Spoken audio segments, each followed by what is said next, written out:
Good morning students. In this video we are going to discuss about the position vector, displacement vector and few other definitions along with certain operations on vectors. So here first we are going to see what are position vectors. Basically position vectors are separation vector. Position vector is denoted by vector R. A vector showing the separation of a point from origin is called position vector. Out of the 2 points, if any one is origin, then the separation vector is called position vector. Let us assume a point P having coordinates xy with respect to origin O having coordinates 0, 0.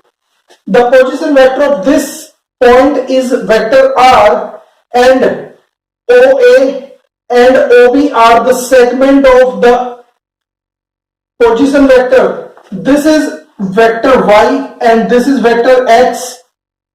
So if I say vector R is what? Vector R is defined as vector X plus vector Y, क्योंकि इस vector R का X direction में जो segment है वो है X vector, Y direction में जो सेगमेंट है वो वेक्टर Y, और हमें पता है वेक्टर XI को मैं लिख सकता हूं XI cap and vector Y can be written as YJ cap. So vector R can be written as XI plus YJ कैप. If I want to find out the magnitude of vector R, then from triangle OAP, अगर मैं triangle OAP की बात करूं तो square of this side should be equal to the square of this side plus square of this side using Pythagoras theorem. So OA square can be OP square can be written as OA square plus AP square, or I can better write R square equal to X square plus Y square, and magnitude of position vector R equals to under root of X square plus Y square. This is the magnitude of a position vector. If I want to find out the direction of position vector, then direction is given by slope.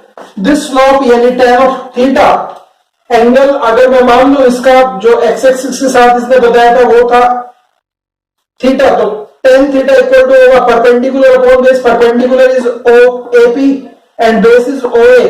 OP is equal to vector y, but vector y तो direction के साथ था. अगर मैं इस OP की length देखता हूं तो ये y होगी खाली, और अगर मैं इस O से A तक की लेंथ देखता हूं तो ये सिर्फ x होगी. तो I can say y upon x, और theta equal to over tan inverse of y upon x.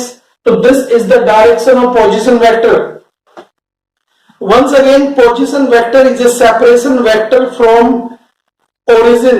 एक पॉइंट का ओरिजिन से सेपरेशन वेक्टर है position vector. Now we come to the displacement vector. Displacement vector is denoted by vector R12 और delta R vector. Delta मतलब difference, और sometimes it may be written as R12, 1 से 2 तक का separation. तो it is a vector showing separation between any two points. किन्हीं दो point के बीच के सेपरेशन को शो करने वाले वेक्टर को हम कहते हैं सेपरेशन वेक्टर या displacement vector. Displacement vector is a separation vector showing separation between two points. Out of the 2 point, none is origin. जो दो वेक्टर मैंने जो 2 पॉइंट मैंने कंसिडरेशन में लिए, इनमें से एक भी ओरिजिन नहीं है. I have assumed 2 point P and Q having position coordinates x1 y1 and position coordinate x2 y2. Let us assume R1 is the position vector of first point. So R1 equal to x1 I cap plus y1 j cap. This is position vector of P, and R2 is what? x2 I cap plus y2 j cap, position vector of Q. अगर मैं P से Q तक का displacement निकालूं तो this can be written as RPQ. RPQ मतलब P से Q तक का डिस्प्लेसमेंट, यानी delta R can be written as RPQ. जिस पॉइंट से हम शुरू करते हैं वो पहले लिखा जाता है और जिस पे खत्म करते हैं वो बाद में लिखा जाता है. P से Q यानी P to Q, तो RPQ. और RPQ मतलब फाइनल पॉइंट का पोजीशन माइनस इनिशियल पॉइंट का पोजीशन. हमें पता है displacement is what? Final position minus initial position. in terms of vector final position vector minus initial position vector, but final position vector था मेरे पास x2 i cap plus y2 j cap और initial position vector था मेरे पास x1 i cap plus y1 j cap. i cap वाले दोनों term एक तरफ और j cap वाले दोनों टर्म एक तरफ. ये x2 i cap पॉजिटिव है, x1 i cap नेगेटिव है. i cap मैंने कॉमन लिया तो x2 माइनस x1 लिखा जाएगा. इस माइनस को मैंने प्लस में कन्वर्ट किया और यहां पर मैं देखता हूं y2 मेरे पास पॉजिटिव है और y1 मेरे पास नेगेटिव है, तो y2 minus y1 j cap. तो this is position vector rpq. इसी तरह से अगर मैं पोजीशन वेक्टर rqp निकालूं, q से शुरू करके p तक, अगर ये पोजीशन वेक्टर की मैं बात करूं rqp, तो rqp कैसे लिखा जाएगा? एक बार फिर final position minus initial position, यानी I can write x1 minus x2 i cap plus y1 minus y2 j cap. So this is the displacement vector from point q to p. अगर मैं displacement vector का magnitude निकालूं तो ध्यान से देखें, ये दोनों वेक्टर एक दूसरे के इक्वल बट अपोजिट है. दोनों का मैग्नीट्यूड बिल्कुल बराबर है, दोनों की लेंथ बराबर है. तो magnitude can be written as delta r equal to under root of x1 minus x2 square plus y2 minus y1 square, इस सारे का अंडर रूट. अगर मैं इसका x1 माइनस x2 करके भी रखता हूं तब भी स्क्वायर सेम आएगा, y1 माइनस y2 करता हूं तब भी स्क्वायर सेम आएगा. इसका मतलब ये डिफरेंस है, इधर से रख लो या उधर से रख लो, कोई फर्क नहीं पड़ने वाला. तो this is the magnitude of displacement vector. कि अगर मैं इस फिगर से देखूं तो मुझे समझ में आ रहा है vector rpq is negative vector of vector rqp. दोनों वेक्टर एक दूसरे के इक्वल बट अपोजिट है, यानी दोनों का मैग्नीट्यूड तो सेम होगा, डायरेक्शन एक दूसरे के रिवर्स में जाएगी. और डायरेक्शन के लिए मैंने आपको बताया था, डायरेक्शन अगर डायरेक्शन निकालनी पड़े तो डायरेक्शन का हमारे पास फॉर्मूला है theta equal to tan inverse y का कंपोनेंट यानी y2 minus y1 divided by x2 minus x1. ये हमें tan इनवर्स यानी डायरेक्शन के लिए निकालना है rpq की, और rqp की निकालेंगे तो फिर y1 माइनस y2 करके और x1 माइनस x2 करके हम इसको निकाल सकते हैं. याद रखें, जिसके साथ एंगल बना होता है, जिस एक्सिस के साथ एंगल बना है वो डिवीजन में आता है, और जिसके साथ एंगल नहीं बना होता वो ऊपर आता है. अगर ये एंगल मैंने थीटा जो है y एक्सिस के साथ बनाया होता तो फिर इसका जो डायरेक्शन फॉर्मूला लिखा जाता वो लिखा जाता x2 minus x1 divided by y2 minus y1. तो डायरेक्शन निकालते टाइम बस ये ध्यान रखना है कि जिस एक्सिस के साथ एंगल बनाया जाता है उस एक्सिस के कोऑर्डिनेट्स डिवीजन में आते हैं, जिस एक्सिस के साथ एंगल नहीं बनता उस एक्सिस के कोऑर्डिनेट्स न्यूमरेटर बनाते हैं. तो this is all about displacement vector. Let us understand about the localized vector and free vectors. Now let us discuss localized vector or bound vector. Localized vector are those vector whose initial point is fixed, whose tail is fixed. Means a vector is said to be localized vector if it starts from same point every time. हर बार एक ही point से originate होता हो, ऐसे vector को मैं localised vector या bound vector कहता हूं. The best suited example of such vector is position vector और डिस्प्लेसमेंट वेक्टर. ये दोनों हमारे लोकलाइज्ड वेक्टर हैं. इसके बाद आते हैं हमारे फ्री वेक्टर और नॉन लोकलाइज्ड वेक्टर.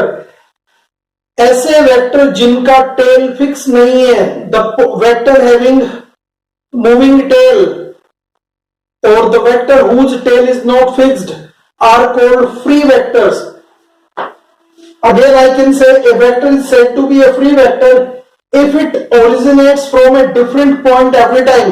हर बार एक नए पॉइंट से अगर वेक्टर शुरू होता है तो ऐसे वेक्टर को मैं नॉन लोकलाइज्ड या फ्री वेक्टर कहता हूं. The best example of such vector is velocity vector. एक एग्जांपल मैंने लिया है, यहां पर एक सर्कल बनाया जिसका रेडियस आ रही है पॉइंट O, जिसको मैंने ओरिजिन कहा है. ये ओरिजिन पॉइंट है. इस सर्कल के ऊपर मैंने 4 point P Q R S लिए हैं.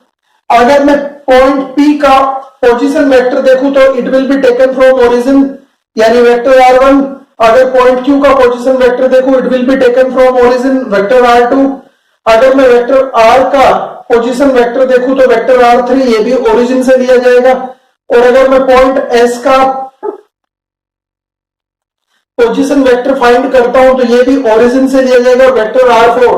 यानी vector R1, R2, R3, R4 ये चारों जो वेक्टर हैं ये क्या है, मेरे पास पोजीशन वेक्टर हैं, और ये चारों ही मेरे लोकलाइज्ड वेक्टर भी हैं। यानी ये चारों हैं लोकलाइज्ड वेक्टर। अगर मैं इसी पर्टिकुलर केस में डिस्प्लेसमेंट फाइंड करूं तो अगर मैं पॉइंट P को ओरिजिन मान लेता हूं, इनिशियल पॉइंट मान लेता हूं, तो यहां से लेके पहला आएगा, दूसरा ये आएगा, तीसरे पॉइंट का ये, यानी ये तीनों के तीनों डिस्प्लेसमेंट भी पॉइंट P से अगर मैं ले रहा हूं तो हर बार एक ही पॉइंट से ओरिजिनेट होंगे। चाहे मैं वेक्टर ये जिसको मैंने वेक्टर डेल्टा R1 कहा, इसको डेल्टा R2 का, और इसको डेल्टा R3 बन जाएगा। बट जब मैं वेलोसिटी वेक्टर की बात कर दूं तो पॉइंट P पर किसी भी सर्कुलर पाथ पर velocity is always given by the tangent, और अगर मैं इस पे टेंजेंट खींचता हूं तो it will go along vector V1। अगर पॉइंट Q पे टेंजेंट खींचता हूं तो ये यहां से शुरू होगा, पॉइंट R पे टेंजेंट यानी V3 इधर से, और पॉइंट S पर टेंजेंट V4 पॉइंट S से ओरिजिनेट होता है। यानी हर बार वेलोसिटी वेक्टर एक नए पॉइंट से शुरू होता है। तो वेलोसिटी वेक्टर यानी vector V1, vector V3, vector V1, vector V2, vector V3, vector V4 all are free vector और नॉन लोकलाइज्ड वेक्टर। ये वेलोसिटी वेक्टर है, फ्री या नॉन लोकलाइज्ड वेक्टर है। तो this way we can say the vector having moving tail is called free vector, the vector having fixed tail is called localized या bound vector. Now let us understand various mathematical operations performed on vectors. Vectors पर कौन से mathematical operations हम कर सकते हैं और इनकी डिटेल क्या है उसके बारे में भी हम देखेंगे। तो सबसे पहले हम देखते हैं mathematical operations that can be performed on vector. First is addition. We can perform addition on vectors. Number 2, subtraction. Two vectors can be subtracted. Number 3, multiplication. We can multiply vectors also. Vectors को multiply भी कर सकते हैं, but important to note, division cannot be performed on the vectors. Vectors पर division perform नहीं होता। तो the common mathematical operation that can be performed on vectors are addition, subtraction, and multiplication. Now let us see few note points. First note point is division cannot be used with the vectors. Vectors के साथ division use नहीं होता, यानी two vectors cannot be divided. Number 2, addition of a vector with a scalar is not possible. किसी भी vector का scalar के साथ एडिशन पॉसिबल नहीं है। If I add force with time, तो such an addition is not possible. If I add velocity with speed, such an addition is not possible. या तो मैं दोनों को वेलोसिटी बनाऊं या फिर दोनों को स्पीड बनाऊं तभी एडिशन पॉसिबल होगा। वेलोसिटी और स्पीड का एडिशन पॉसिबल नहीं है। यानी any vector can not be added with a scalar. कोई भी वेक्टर किसी स्केलर के साथ जोड़ा नहीं जा सकता। A vector can not be added with a number. एक वेक्टर किसी नंबर के साथ भी ऐड नहीं किया जा सकता। The same is true for the subtraction, यानी a vector cannot be subtracted from a scalar और a scalar cannot be subtracted from a vector. ये बात भी पॉसिबल नहीं है। A vector cannot be added with another vector unless they have same dimensional formula. एक vector को मैं दूसरे वेक्टर के साथ जोड़ सकता हूं, लेकिन addition will only be possible if both the vectors have same dimensional formula. अगर दोनों वेक्टर एक ही नेचर के हैं, एक को मैंने कहा force 1, दूसरे को कहा force 2, so this addition might be possible. But if I say one vector is force and other vector is velocity, so I cannot add vector force with velocity vector. So vectors cannot be added with any other vector unless they have same dimensional formula or same unit. अगर vectors की unit same नहीं है, दोनों का dimensional formula same नहीं है, तो फिर उन वेक्टर्स को भी ऐड हम नहीं कर सकते। ऐसे वेक्टर्स को हम सब्ट्रैक्ट भी नहीं कर सकते। Any vector can be multiplied with a scalar with a number or any other vector. एक वेक्टर किसी दूसरे वेक्टर के साथ मल्टीप्लाई भी हो सकता है, स्केलर के साथ भी मल्टीप्लाई हो सकता है, और वो किसी नंबर के साथ भी मल्टीप्लाई हो सकता है। जैसे मैंने यहाँ पर बताया 5 वेक्टर ए, यानी वेक्टर ए को जब मैं 5 से मल्टीप्लाई करता हूं तो जो नया वेक्टर आएगा जिसको मैं रिजल्टेंट वेक्टर कहता हूं, that is 5 times of vector A, यानी इसका मैग्नीट्यूड 5 टाइम्स बढ़ जाता है। सिमिलरली मैं एक स्केलर को वेक्टर के साथ मल्टीप्लाई कर सकता हूं। Best example is ma, force equal to as M A, यानी मास इनटू एक्सेलरेशन। मास और एक्सेलरेशन का प्रोडक्ट बन के मुझे फोर्स मिलता है। Mass is scalar, acceleration is vector. तो मैं मल्टीप्लाई कर सकता हूं एक वेक्टर का दूसरे एक स्केलर के साथ, यानी ये भी मेरे पास पॉसिबल है। तो दो वेक्टर्स को मैं मल्टीप्लाई कर सकता हूं, दो वेक्टर्स को मैं, एक वेक्टर को मैं किसी स्केलर के साथ मल्टीप्लाई कर सकता हूं। तो this is all about today's class. In the next class we will study the laws of vector addition. Means in the next class we are going to study about vector addition. Thank you for watching. Have a good day.